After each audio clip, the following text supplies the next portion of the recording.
Good. இப்போ வந்து இந்த எமோஷன் இந்த வந்து பிஸ்னஸ்க்கு மட்டுமே எமோஷன் கிடையாது, ஃபேமிலிக்கு எமோஷன்ஸ் இருக்குது.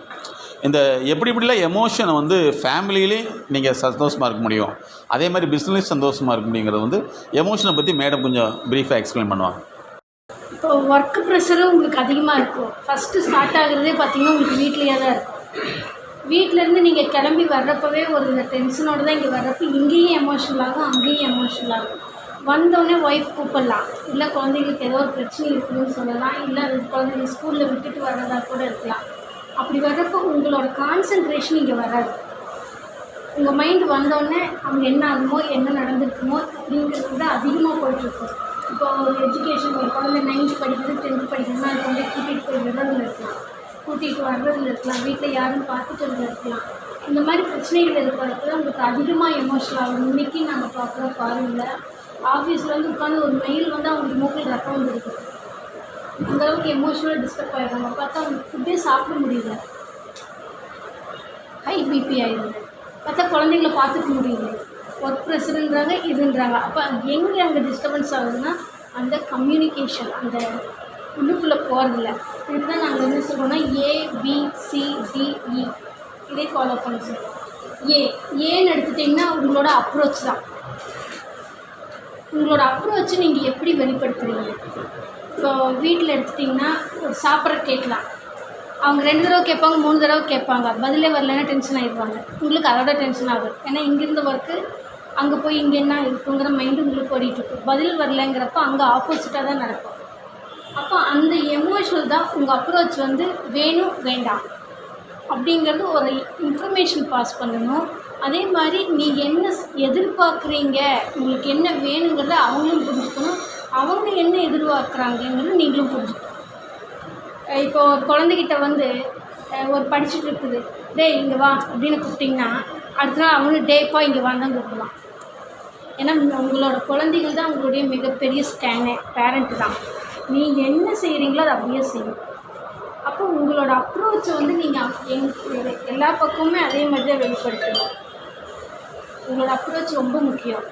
நீங்கள் எதை சொன்னாலும் சரி, நீங்கள் ஆஃபீஸில் இருந்தாலும் சரி, ஒரு பஸ்ஸில் ட்ராவல் பண்ணுறதுனாலும் சரி, வீட்டில் பேசுகிறதுனாலும் சரி, நீங்கள் எப்படி பேசுகிறீங்களோ அதுதான் ரிப்ளை ஆகும். அப்புறம் அந்த வார்த்தைகள் நம்ம பயன்படுத்தும். அடுத்தது உங்களோட பிஹேவியர். இப்போ வீட்டில் வந்து உங்களோட பிஹேவியர் எப்படி இருக்குதோ அதே தான் குழந்தைங்களுக்கு எந்த வித மாற்றமுமே வராது. நீங்கள் காலையில் 8 மணிக்கு எழுந்திரிச்சு 8:30க்கு ஆஃபீஸுக்கு கிளம்புறீங்கன்னா ஸ்கூலுக்கு 8:30க்கு எழுந்திரிச்சு 9 மணிக்கு கிளம்புறோம். நீங்கள் சாப்பிட்டுட்டு பாதி சாப்பாடு வச்சுட்டு போனீங்கன்னா அதே தான் குழந்தைகளும் செய்யும். இது சொல்லி கொடுத்தே செய்யாது, தானாக அதுவாக செய்யும். அப்போ நாங்கள் என்ன சொல்கிறோம்னா அறிவே மனம்னு சொல்கிறோம். நீங்கள் பிறந்ததுலேருந்து இன்றைக்கு வரைக்கும் என்ன பார்த்தீங்களோ, என்ன கேட்டீங்களோ, என்ன படித்தீங்களோ, என்ன பழகுனீங்களோ அதுதான் உங்களோட அறிவு. அந்த அறிவு தான் உங்கள் மனதை இயக்கும். அப்போ அந்த மனதுக்கு இயக்கிறதுக்கு வந்து உங்களுக்கு அப்டேஷன் நீங்கள் புதுசாக பண்ணிட்டு வரணும். அப்போ புதுசாக நீங்கள் என்ன கற்றுக்குறீங்க? நிறைய பேர் இப்போ பார்த்தா தேவையற்ற புக்ஸை படித்து நிறைய தகவலை சேகரிச்சுட்டு மென்டல் ஆகிட்டு இருக்கிறாங்க. யூடியூப்பில் போய் சர்ச் பண்ணிவிட்டு நிறைய தேவையற்ற, இப்போ டாக்டர்கிட்ட போனால் காய்ச்சலுக்கு ஒரு மருந்து எழுதுனா அதை கண்டுபிடிச்சிட்டு இல்லாத நோயெல்லாம் கண்டுபிடிச்சிட்டு வரோம். அதை நாங்கள் மாற்றுறதுக்கு எங்களுக்கு 1 வருஷம் ஆகுது. எனக்கு இது இருக்குமோ சார், அது இருக்குமோ சார், அப்படி இருக்குமோ இப்படி இருக்குமோ, ஒன்றும் இல்லை, சாதாரண ஒரு சளியாக தான் இருக்கும். அந்த மருந்து பேரை கண்டுபிடிச்சிட்டு அத்தனை டிசீஸை கொண்டு வருவாங்க. அப்போ இதே மாத்திரத்துக்கு எங்களுக்கு 1 வருஷமே தேவைப்படுது. அப்போ அந்த மாதிரி உங்களோட பிஹேவியர் நீங்கள் அப்போ அடுத்தது பார்த்திங்கன்னா ஆஃபீஸ்க்கு வர்றீங்க. நீங்கள் எப்படி ஆஃபீஸ்க்கு வர்றீங்களோ உங்களை பார்த்து மற்றவங்களும் பழகுவாங்க. இப்போ நீங்கள் ஒரு 2 மினிட்ஸ் லேட்டாக வந்தீங்கன்னா அதை பார்த்து அவங்க மற்றவங்களும் அதே மாதிரி தான் பழகுவாங்க. எக்ஸாம்பிளுக்கு இது நிறைய கேஸ் ஹிஸ்ட்ரியோடு சொல்லுவாங்க. ஒன்றும் இல்லை, ஒரு மேனேஜர் வந்து சைன் போட்டுட்டு ஒரு ப்ரொடக்ஷன் டிபார்ட்மெண்ட்டுக்கு போகிறாங்க. அது கீழே இருக்கிறவருக்கு என்ன திங்க் ஆகுது, இவர் அசிஸ்டன்ட் மேனேஜர், இன்னொரு மட்டும் சைன் போட்டுட்டு போகிறாரு, நான் மட்டும் உட்காந்து நாள் ஃபுல்லாக வேலை செய்யணுமா? ஆனால் ஒரு ப்ரொடக்ஷன் டிபார்ட்மெண்ட்டில் என்ன வேலைன்னு தெரியாது, என்ன கமிட்மெண்ட்டை எம்டி கொடுத்துருக்காருங்கிறது தெரியாது. ஆனால் இவர் மைண்ட் செட் இப்படி தான் எடுத்துக்கணும். கையெழுத்து போட்டு அவர் வேறு ஜீப் எடுத்துட்டு அங்கே போயிட்டாரு, நான் மட்டும் இங்கேயே உட்காந்து வேலை செய்யணுமா? சரி நீ அங்கே போ ஃபேக்ட்ரிக்கு, அவர் இங்கே இருக்கட்டோன்னா நான் அங்கே போனால் எனக்கு நிறைய வேலை கொடுத்துருவாங்க, நான் போக மாட்டேன். இப்படிங்கிற கேஸ் எங்களுக்கு நிறைய வருது. அப்போ ஏன் இந்த கம்யூனிகேஷன்னா இவங்க ஜாலியாக இருக்கிறாங்க, நான் வேலை செய்கிறேன், எல்லாமே நானே செய்யணுமாங்கிற ஒரு எண்ணம், இவங்களோட அறிவு பதிவான விஷயம், மனசு வேலை செய்யும். அப்போ இவங்களை நம்ம புரிஞ்சுக்கிட்டு இவங்களுக்கு எது பற்றாக்குறை இருக்குது, எது தேவை இருக்குதுன்னு நம்ம கண்டுபிடிச்சி நம்ம அவங்களுக்கு புரிய வச்சு தான் கொண்டு வர முடியும். அதோட ரியாக்ஷன் வீட்டுக்கு வந்தோடனே அடுத்து ஸ்டார்ட் ஆகும். அங்கே போனாலும் அந்த ஆளும் அப்படியே பண்ணுற, இங்கே வந்தால் இவ்வளோ விட்டு போட்டு எங்கேயோ போனாலே, அப்போ நானே வீட்டில் வந்து வேலை செய்யணுமா அப்படின்னு அடுத்து கேட்டாங்க. அப்போ இந்த மாதிரி கம்யூனிகேஷன் ப்ராப்ளம், பிஹேவியர் ப்ராப்ளம் அடுத்தடுத்து. அடுத்தது பார்த்திங்கன்னா சி, உங்களோட கம்யூனிகேஷன் நீங்கள் எப்படி கொடுக்குறீங்க. இந்த கஸ்டமர் சைடாகட்டும், உங்கள் அவுட் சைடு ஒர்க் ஆகட்டும், பேமெண்ட் வாங்குறதுலையாகட்டும், பேமெண்ட் கொடுக்குறதுலையாகட்டும், எல்லா விஷயங்களையுமே உங்களோட கம்யூனிகேஷன் எப்படி இருக்குது. இப்போ 8ஆம் தேதி பேமெண்ட் ரிலீஸ் பண்ணணும்னா நீங்கள் அப்ரூவல் வாங்கி ஒரு 5th டேவே 5ஆம் தேதியே ரெடி பண்ணி வச்சிங்கன்னா 8ஆம் தேதி நீங்கள் ரிலீஸ் பண்ண முடியும். ஆனால் நம்ம போய் கேட்குறதே 8ஆம் தேதியா 9ஆம் தேதியாக இருந்தால் 15th மேலே தான் ரிலீஸ் ஆகும். அப்போ இங்கேயும் சமாளிக்க முடியாது, ஆஃபீஸ்குள்ளேயும் சமாளிக்க முடியாது. ரொட்டீன் இந்த 2 சிக்கலுக்குள்ளே ஒரு எமர்ஜென்சி ஆர்டர் வர்றப்போ இதுலேயும் ப்ராப்ளம் வரும். அப்போ இதில் வந்து நம்ம ப்ரீவியஸ் டேட் அந்த டேட்டா வந்து லிஸ்ட் அவுட் எடுத்துகிட்டு அதில் வச்சு ஒர்க் பண்ணிட்டு போகிறப்ப இதில் ரிலீஸ் ஆக முடியும். அப்போ இந்த கம்யூனிகேஷன் நீங்கள் ஃபாலோ பண்ணுங்கள். அடுத்தது டியில் பார்த்தீங்கன்னா இதில் உங்களோட டெவலப்மெண்ட்டுக்கு நீங்கள் எவ்வளோ நேரம் உங்களோட ஒர்க்கை நீங்கள் கற்றுக்குறீங்க. இப்போ ஆஃபீஸில் கொடுக்குற வேலை செய்கிறோம், வீட்டில் நம்ம குழந்தைகளை பார்க்குறோம், ஃபேமிலி பார்க்குறோம், வெளியில் பார்க்குறோம், எல்லாமே ஓகே. அடுத்து உங்களோட ஒர்க் ரிலேட்டடாகவோ மற்றதுக்கும் நீங்கள் உங்களை இம்ப்ரூவ் பண்ணுறதுக்கு எவ்வளோ நேரம் எடுத்துக்கிறீங்க. இப்போ ஆஃபீஸில் கொடுத்த வேலை மட்டும் செஞ்சுட்டு நம்ம வேலையை இழுத்தடிச்சு தான் செஞ்சு பழக்கிறோம். அப்போ இருக்கிற டைமில் நம்மளுக்கு நம்ம சீனியர்கிட்ட கேட்டு, சார் நான் அடுத்து என்ன பண்ணுறது, எனக்கு ஏதாவது உங்களுக்கு சப்போர்ட்டு வேணுமா, என்னோடய சப்போர்ட் உங்களுக்கு ஏதாவது வேணுமா, நான் அடுத்தது ஏதாவது கற்றுக்கணும்னா நான் என்ன சார் பண்ணுறது அப்படின்னு நீங்களாக இன்வால்மெண்ட்டோடு போகணும். அந்த டெவலப்மெண்ட் சைடு போனீங்கன்னா ஆட்டோமேட்டிக்காக உங்களுக்கு லேர்னிங் வரும், நீங்கள் இன்னும் இம்ப்ரூவ்மெண்ட் ஆக முடியும் எல்லா விஷயங்களும். அப்போ நம்மளை வந்து டெய்லி நம்ம அப்டேட் பண்ணிகிட்டே வரணும். இப்போ இது எல்லாம் தவிர்க்கிறப்ப தான் நம்ம ஒரு சூழலில் போய் சிக்கிறப்ப தான் எமோஷ்னல் டிஸ்டர்பன்ஸ்னு ஆகும். இப்போ பார்த்தீங்கன்னா உங்களுக்கும் பிரச்சனையாகும், குழந்தைங்களுக்கும் பிரச்சனையாகும், வீட்டில் இருக்கிறவங்களுக்கும் பிரச்சனையாகும். இந்த மாதிரி கேசஸ் பார்த்திங்கன்னா ஒரு நாளைக்கு குறைந்தது 4 கால்ஸ் வரும். என்னால் எந்த ஹாப்பினஸுமே எனக்கு இல்லை, வேலைக்கு வந்தாலும் திருப்தி இல்லை, சம்பளம் வாங்கிட்டு போனாலும் எனக்கு நிம்மதி இல்லை, என்னால் வீட்டுக்கு போனால் சாப்பிட முடியல, இங்கே வந்தால் வீட்டு ஞாபகம் இருக்குது, வீட்டுக்கு போனால் இங்கே வேலை முடிக்கலைங்கிற ஞாபகம் வருது அப்படிங்கிற எமோஷ்னல் டிஸ்டர்பன்ஸ் அதிகமாக இருக்குது. ஒவ்வொரு பெண்களுக்குமே இருக்குது, ஆண்களுக்குமே இருக்குது. அப்போ ஆஃபீஸ்லேருந்து ஒரு ஹஸ்பண்ட் வீட்டுக்கு போகிறாருன்னா அவருக்கு தேவையானது கொடுக்குறதுக்கு ஒரு பெண்ணால் அங்கே முடியறதில்லை. கேட்டால் நீ காலையில் போயிட்டு இப்போ தான் அந்த வீட்டில் நான் எத்தனை வேலை செஞ்சேன்னு தெரியுமான்னு ஒரு ஆர்கியூமெண்ட் தான் நடக்குது. அப்போ ஏழு எடுத்துட்டோம்னா ஆர்கியூமெண்ட்டை தவிர்த்துட்டு இது தீர்க்கிறதுக்கானது என்னன்னு தான் நம்ம டிஸ்கஸ் பண்ணணும். எப்போவுமே ஆஃபீஸ்க்குள்ளே ஆனாலும் சரி, கஸ்டமர் சைடு ஆனாலும் சரி, சப்ளைனாலும் அந்த ஆர்கியூமெண்ட் பேஸ்க்கே போகாதீங்க. நம்ம சொல்கிறதே உங்களுக்கு புரியல, அதனால் திரும்ப ஆர்கியூமெண்ட்டுக்கு வர்றாங்க. அப்போ அதை வந்து ஆர்கியூமெண்ட்டாகவே நம்ம எடுத்துக்கூடாது. எஸ், அவங்களுக்கு நம்ம எத்தனை சொன்னாலும் புரியல, அப்போ திரும்பவும் சொல்ல வேண்டியது இருக்குன்னு தான் போகணும். அது அவங்க புரிகிற வரைக்கும் அந்த ஆர்கியூமெண்ட் இருக்குது. இதே நீங்கள் ஃபாலோ பண்ணிட்டீங்கன்னா அடுத்த லெவலுக்கு வர முடியும். இதனால் என்னென்ன பிரச்சனைகள் வரும், இந்த எமோஷனல் அதிகமாச்சுன்னா பார்த்திங்கன்னா உங்களுக்கு வீட்டில் வந்து தூக்கம் வராது, வீட்டுக்கு போகணுன்னா ஒரு டென்ஷன் வரும், ஏன்டா வீட்டுக்கு போகிறோங்கிற உணர்வு வரும், தலைவலி தொடர்ந்து இருந்துகிட்டே இருக்கும், எதுலேயுமே ஒரு ஆர்வம் இல்லாமல் ஒரு விரக்தி நிலையில் இருக்கும். என்ன செஞ்சு என்ன பண்ணுறது, சம்பாரித்து என்ன பண்ணுறது அப்படிங்கிறது. இப்போ ஒரு 38 வயசில் ஒரு ஒர்க் பண்ணுறவங்க ஒரு குழந்தை எடுத்து அவங்க டிஸ்கஸ் பண்ணுறாங்க. நான் சம்பாரித்து என்ன சார் பண்ணுறது, எனக்கு சம்பளமே வேண்டாம் சார், நான் என்ன சார் பண்ணுறது, நான் ஜாலியாக இருந்தால் போதும் சார். ஜாலியாக என்ன ஜாலியாக இருக்கணும்னு என்னை யாரும் தொந்தரவு பண்ணக்கூடாது சார், அமைதியாக ஒரு மொபைல் கொடுத்துருந்து நான் உட்காந்துக்கிறேன். அப்போ ஏன் அவங்களுக்குன்னா அவங்கள புரிஞ்சுக்கிட்டவங்க யாரும் இல்லை, அவங்களுக்கு எடுத்து சொல்கிறதுக்கு யாரும் இல்லை. அப்போ அவங்களுக்கு நிறைய கைடன்ஸ் கொடுத்தா அவங்க வெளியில் வந்துருக்காங்க. அந்த விரக்தி நிலைக்கு போகாமல் நம்மளை நம்ம இம்ப்ரூவ் பண்ணிட்டு வந்தால் மட்டும்தான் நம்ம ஜெயிக்க முடியும். அப்போ லாக்கிங் என்னென்னா இத்தனை ப்ராப்ளம்ஸ் நம்ம இப்போ டிஸ்கஸ் பண்ணலாம். அப்போ எமோஷனல்லேருந்து நம்ம ஃபஸ்ட்டு வெளியில் வரணும். நம்மளுக்கு ஒன்று தெரியலைன்னா நம்மளுக்கு கோபம் வரும், நம்மளால் ஒன்று புரிஞ்சிக்க முடியலைன்னா நம்மளுக்கு கோபம் வரும், நம்மளுக்கு ஓவர்லோடுன்னு நினச்சா நம்மளுக்கு கோபம் வரும். ஏன் ஓவர்லோடு, நம்மளுக்கு செய்ய தெரியல ஓவர்லோடு. அந்த ஓவர்லோடை எப்படி நம்ம சமாளிக்கணுங்கிறது தான். உலகமே தேடுது கூகுளை, ஆனால் கூகுளில் தேடினது சுந்தர் பிச்சை அந்த சாரை. ஏன் தேடிச்சு? அவர்கிட்ட எல்லா ஸ்கில்லும் இருக்குது. அப்போ நம்ம என்ன நம்மளை வளர்த்திட்டோம்னு நம்ம இந்த கம்பெனி நம்மளை தேடும். நம்மளை வளர்த்திக்காதது நம்மளோட குறைபாடு தான். அப்போ என்ன நம்மக்கிட்ட ஒருத்தர் கூப்பிட்டு ஒரு சாரே திட்டுறாரு, ஒரு ஹெச்ஆர் திட்டுறாங்க, ஒரு மேனேஜர் திட்டுறாங்க, யாரோ ஒருத்தர் சம்திங் திட்டுறாங்க, ஏன்னா ஏன் திட்டுறாங்கன்னு உட்காந்து ஒரு 5 நிமிஷம் யோசிக்கணும். அந்த இடத்துக்கு நான் என்ன தவறு செஞ்சேன்னு யோசிக்கணும். அப்போ உங்களை நீங்கள் டெவலப் பண்ண முடியும். திட்டாங்கங்கிறத விட நிறைய பேர்த்துக்கு பார்த்தீங்கன்னா இது ஒரு மிகப்பெரிய ப்ராப்ளம் இருக்குது சார். திட்டாங்கன்னு தான் சொல்கிறாங்க. திட்டுறதுக்கும் பேசுறதுக்கும் சத்தமாக சொல்கிறதுக்குமே வித்தியாசம் தெரியல. நாங்கள் இப்போ ஸ்டடி பண்ணல. ஏன்னா எங்கிட்ட நிறைய +2 காலேஜ் லெவலில் வரக்கூடிய இவங்க என்ன சொல்கிறாங்க, மேனேஜர் லெவலில் இருக்கிறவங்க என்ன சொல்கிறாங்கன்னா, இஸ் ஆல்வேஸ் ஸ்கோல்டிங்னா are they use very bad words? No என்ன செஞ்சாங்க சொல்லுங்கன்னா ஒய் அப்படின்னு கேட்குறாரு. அது பேர் திட்டுறாங்க. இதில் கொஞ்சம் சத்தமாக என்னாச்சுப்பா இது அப்படின்னா, ஏன் சார் என்னை திட்டுறீங்க? ஆர்கியூமெண்ட்டு தான் அங்கே நடக்குது. என்னை எப்படி சார் நீங்கள் திட்டலாம்? என்னப்பா ஆச்சுன்னு தான் கேட்டேன். அது ஏன் நீ என்னப்பா ஆச்சுன்னு கேட்டிங்க, அதை எப்படி கேட்கலாம் அப்படின்னு ஆர்கியூமெண்ட் அதிகமாகுதுங்க. ஏன்னா இன்றைக்கி நாங்கள் பார்க்குற sir college final year students கொஞ்சம் சத்தமாக பேசினா ஏற்றுக்க மாட்டேங்கிறாங்க. இதே ஒரு ஃபைனல் இயர் முடிச்சுட்டு 3 வருஷம் ஆச்சு. நிறைய ட்ரைனிங் அவங்க வந்து கோர்சஸ் படிக்கிறாங்க. பேங்க் வேலைக்கு போகிறக்காக ஒரு கோர்ஸ் போய் 1.5 லட்சம் ரூபா 2 லட்சம் ரூபா கட்டி படிக்கிறாங்க. அவங்களுக்கு ஒரு 6 மந்த் கோர்ஸ். அது ஒரு 3 மாதம் முடிஞ்சோடனே அங்கே சீனியர்ஸ் எல்லாம் வந்து கிளாஸ் எடுப்பாங்க. கம்பெனி ஒரு இதுனா இப்படி இருக்கும் அப்படிங்கிறது. உடனே அவங்க அப்பாகிட்ட கூப்பிட்டு, நான் இதுக்கு போகலப்பா, 3 மாதம் கோர்ஸ் முடிஞ்சோன்னா 6 மாதம் கோர்ஸ் 3 மாதம் முடிஞ்சோன்னே போகல. ஏன்ப்பா போகலைன்னா, இல்லைப்பா அங்கே வேலை செய்கிற சீனியர்ஸ் எல்லாம் வந்தாங்க, இந்த வேலையினே இப்படி இருக்குமாம்மா, இதெல்லாம் செய்யணுமாம்மா, அதனால் நான் போகலை அப்படின்னு. இந்த பையன்கிட்ட கேட்டேன், என்னப்பா அப்படி உனக்கு சொன்னாங்கன்னா, சார் காலையில் 9 மணிக்குள்ளே இருக்கணுமாம்மா சார், 6 மணிக்கு தான் விடுவாங்களாம்மா, மத்தியானம் 1 ஹவர் தான் லஞ்ச் பிரேக்காம்மா, இடையிலலாம் பிரேக் தரமாட்டாங்களாம்மா, ஃபேன் கடியிலலாம் உட்காரக்கூடாதாம்மா, காலையில் போனோன்னே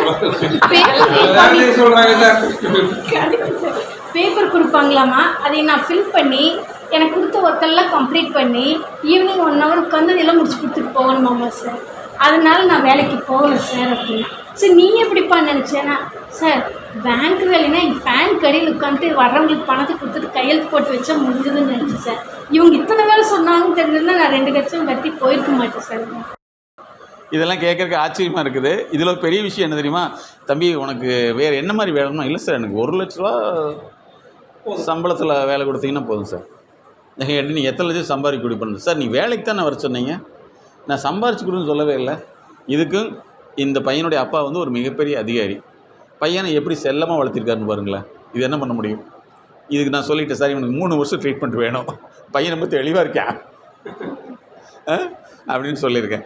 ஸோ அதனால் வந்து என்னென்னா, சில விஷயங்கள் வந்து உலகத்துக்கு மாற்றமாக நம்ம செஞ்சு மக்களை பழக்கப்படுத்தியிருப்பாங்க. அப்படி தான் கஸ்டமரும் நினச்சிருப்பாங்க. கஸ்டமர் என்ன தெரியுமா நினச்சிருப்பாங்க, பொருள் வரும் இங்கே 10 ரூபாய்க்கு பொருள் வாங்கி 40 ரூபாய்க்கு லாபமாக வச்சு 50 ரூபா நமக்கு எடுத்துக்கலாம் மாதிரி நினச்சிட்டு இருப்பான். அதனால் வந்து இவர்களை பழக்கப்படுத்துவது ரொம்ப ரொம்ப ரொம்ப ரொம்ப அவசியம். அதனால் யாருக்குமே பேசுகிறது எப்படின்னே தெரிய மாட்டேங்குது சார். அவங்களுக்கு தெரிஞ்ச வார்த்தைகளையும் அவங்களுக்கு தெரிஞ்சதை மட்டும்தான் எடுத்துக்கிறாங்க. அப்போது நம்ம பேசுகிறது எதுவுமே அவங்களுக்குள்ளே போகலைங்கிறது நாங்கள் இப்போ காலேஜ் படிக்கிற ஸ்டூடெண்ட் வரைக்கும் பார்க்குறோம். ஒரு +2 படிக்கிற ஸ்டூடெண்ட்டை கூட்டிகிட்டு வர்றாங்க, தொடர்ந்து 4 வார்த்தை சொன்னால் புரிய மாட்டேங்குது சார். ஒவ்வொரு வார்த்தையாக நிறுத்தி ஒவ்வொரு வார்த்தைக்கு எக்ஸ்ப்ளனேஷன் கொடுத்தா மட்டும் அந்த குழந்தைய எடுத்துக்க முடியுது. அப்போ இந்த மாதிரி ஸ்டூடெண்ட் தான் நிறைய பேர் இனி வருவாங்க. அதை இல்லை சார், அது வருவாங்க, அவங்களுக்கு நாங்கள் இன்னொன்று சார், இப்போ சமீபத்தில்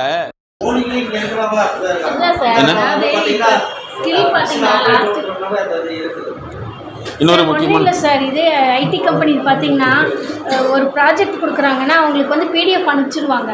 3 மாதம் அவங்களுக்கு ஃபஸ்ட்டு ட்ரைனிங். அதுதான் 3 மாதம் அனுப்பிச்சிட்டாங்கன்னா அந்த புக்கை ஃபுல்லாக இவங்க படிக்கிறது தான் வேலை.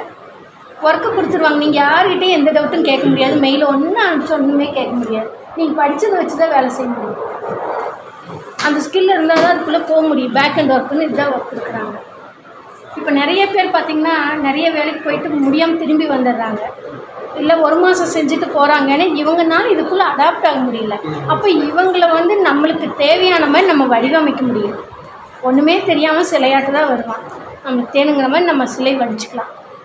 அதான் மேடம் நானும் அப்படியே சொன்னேன். ஒன்றுமே தெரியாதவங்க வர வச்சிங்கன்னா வேலை வாங்கிடலாம், நல்லா தெரிஞ்சவங்க இருந்தாலும் வேலை வாங்கிடலாம், நடுவில் ஒரு கேட்டகரி வரும். அந்த மாதிரி நிறைய இருக்கு. Very industry. இப்போ வந்து சமீபத்தில் பார்த்தீங்கன்னா அந்த கொரோனா வந்தது பார்த்தீங்களா? கொரோனா வந்து பீரியடில் வந்து வேர்ல்டு லெவலில் வந்து ஒரு ஸ்டடி கண்டக்ட் பண்ணாங்க. ஏன் வந்து ப்ரொடக்ஷன் கம்மியாகுது அப்படின்னு சொல்லிட்டு அதில் வந்து கண்டுபிடிச்சது என்னென்னா இண்டஸ்ட்ரியல் ஏடிஹெச் அப்படிங்கிற ஒரு ப்ராப்ளம். கார்பரேட்லேயும் இதே மாதிரி தான் CADHS, அதாவது என்னென்னா அட்டென்ஷன் டிஃபிஷியன்சி ஹைப்பர் ஆக்டிவிட்டி சிண்ட்ரோம்ங்கிற ஒரு ப்ராப்ளம். இது வந்து இது வரைக்குமே வந்து என்னென்னா குழந்தைகளுக்கு தான் இருக்குது அப்படின்னு சொல்லிட்டு இருந்தாங்க. பட் இன்றைக்கி வந்து இன்வேரிபிளி நிறைய பேர்த்துக்கு இருக்கக்கூடிய முக்கியமான அடையாளம் தான் இப்போ சார் சொன்னார் பார்த்தீங்களா, அவன் என்ன சொன்னாலும் ஒரு இன்ச்சும் கூட நகரவே மாட்டான். ஏன்னா அவனுக்கு வரக்கூடிய டிசீஸ், அவனுக்கு வரக்கூடிய பிரச்சனை பார்த்திங்கன்னா ஹை இம்பல்சிட்டி. எப்போவுமே அவன் இதை செய்ய மாட்டான், வேறு ஏதோ ஒன்று செஞ்சுட்டே இருப்பான். அதுக்கடுத்து நீங்கள் சொல்கிறத அவன் காதில் வாங்கவே மாட்டான், வாங்கினாலும் பாதி தான் வாங்கியிருப்பான், மீதி வந்து அவனாக சேர்த்து நீங்கள் சொன்னதாக சொல்லிடுவான். அதுக்கடுத்து அவங்கள 2 கேட்டகரி இருக்காங்க. ஒரு கேட்டகரி வந்து என்ன தெரியுமா, ஒரே இடத்துல உட்காரத்தான் விரும்புவான். அவன் வந்து உட்கார்ந்த இடையிலேயே உட்காந்துக்கிட்டு விரும்புவான்.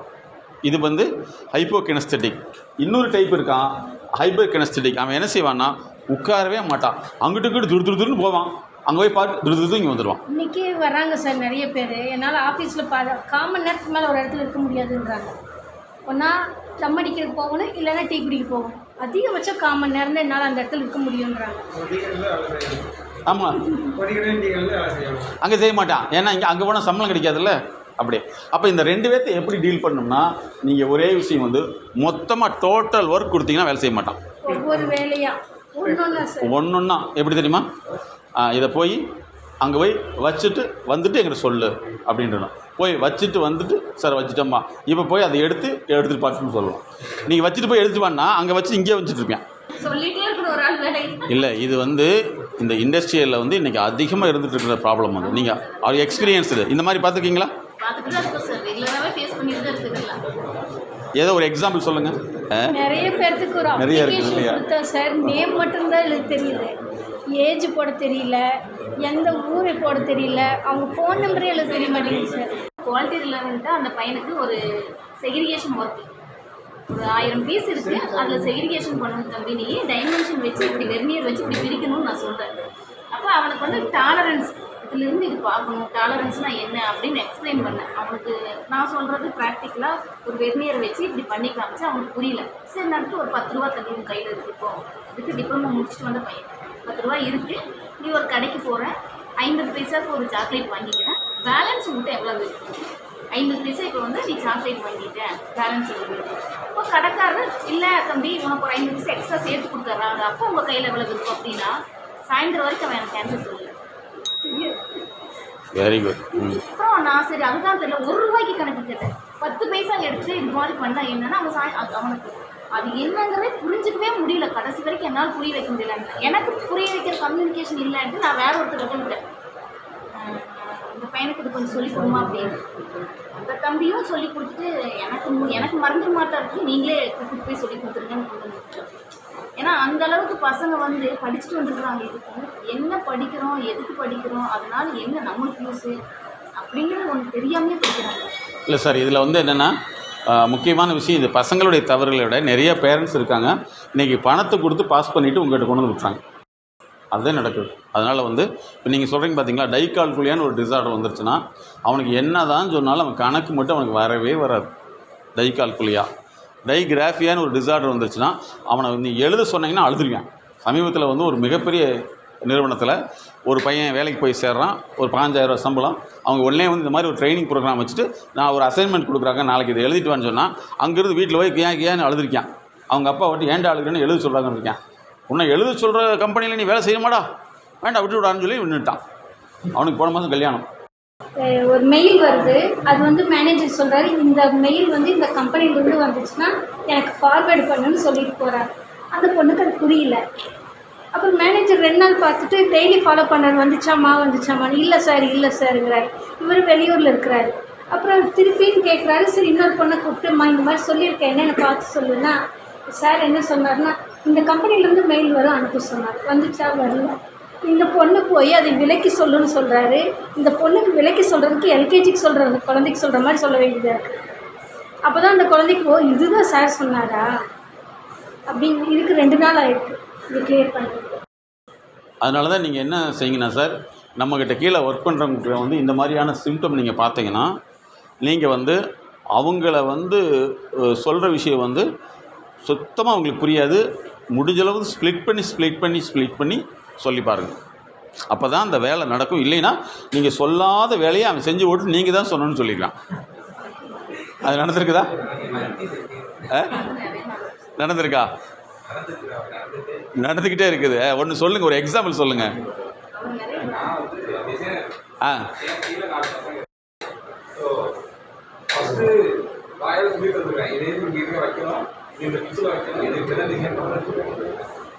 தலையில மாற்றி எங்கே வைக்கலாம் சொன்னாங்க.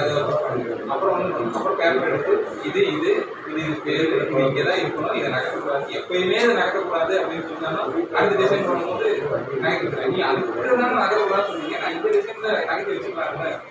இதுதான் கான்செப்ட். இதுதான் டெய்லி. ஸோ டெய்லி வந்து உங்களுக்கு இந்த ஒரு ப்ராஜெக்ட் இருக்குது இல்லையா? எக்ஸ்ப்ளனேஷன் எக்ஸிக்யூஷன் இல்லையா? கரெக்டாக? சரி, இப்போ இதை பற்றி நீங்கள் கொஞ்சம் கேட்டுக்கலாம். பொதுவாக வந்து நாங்கள் சிம்பிளாக உங்களுக்கு இந்த விஷயத்தை நான் சொல்கிறேன், நீங்கள் ஃபாலோ பண்ணுங்கள். யார்கிட்டையுமே வந்து சொன்ன பின்னாடி அந்த நீங்கள் கொடுக்குற லிசனை வந்து மைண்டில் வச்சுக்கூடிய இது இருக்காது. அதுக்கு பேர் வந்து என்னென்னா ரீடென்ஷன் சொல்கிறோம். ஓகே, ஆக்சுவலாக என்னுடைய ரிசர்ச் என்னன்னு சொன்னால், இந்த முன் பகுதி இருக்குள்ள முன்மூளை வேலை செய்கிறதுக்கு பேர் டாக்டர் அல்லன் பேடுங்கிற ஒருத்தர் கண்டுபிடிச்சது வந்து WMங்கிற ஒரு ப்ராசஸ். அதனுடைய கண்டினியூஷன் தான் நான் கண்டுபிடிச்சிருக்கேன். சரியா? அதாவது இந்த முன்மூளை வந்து என்னென்ன ஒர்க் பண்ணுது அப்படின்னு சொன்னால், இது மைண்டு. முன்மூளையில் வந்து எக்ஸிக்யூஷன் பாயிண்ட், அது மூளை கிடையாது. அதுக்குள்ளே வெளியில் வரக்கூடிய விஷயம் வந்து ஒன்று வந்து டாஸ்க் ஸ்விட்சிங் சொல்லுவோம். ஒரு வேலையை சொன்னீங்கன்னா அதை உடனே செய்யறது. சரியா? Real time performance. அதுக்கடுத்து ஒர்க் எக்ஸிக்யூஷன். ஓகே, அதுக்கடுத்து ரீடென்ஷன்.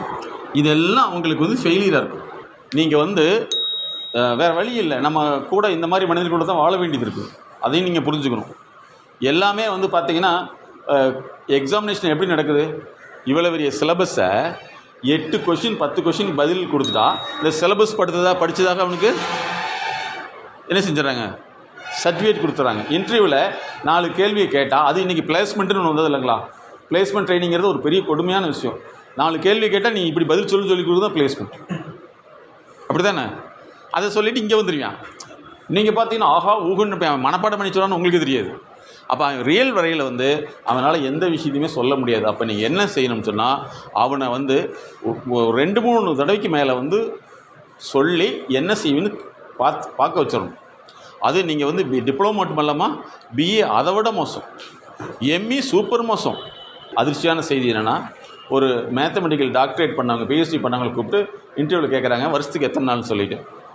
ஐ திங்க் 280 அப்படின்றது. அதுக்கப்புறம் அவங்க கேட்டிருக்காங்க, வாட் இஸ் திஸ்? ஏன்னா இது கூட ஆன்சர் தெரியலையானா, இங்கே வேறு இதுக்கெல்லாம் எங்களுக்கு சொல்லித்தரது கிடையாது. இதெல்லாம் சிலபஸே கிடையாது. இது சிலபஸே கிடையாது. அவர் மொத்தம் ஆமல்ல, இது எங்கேயுமே சொல்லிக் கொடுக்கல.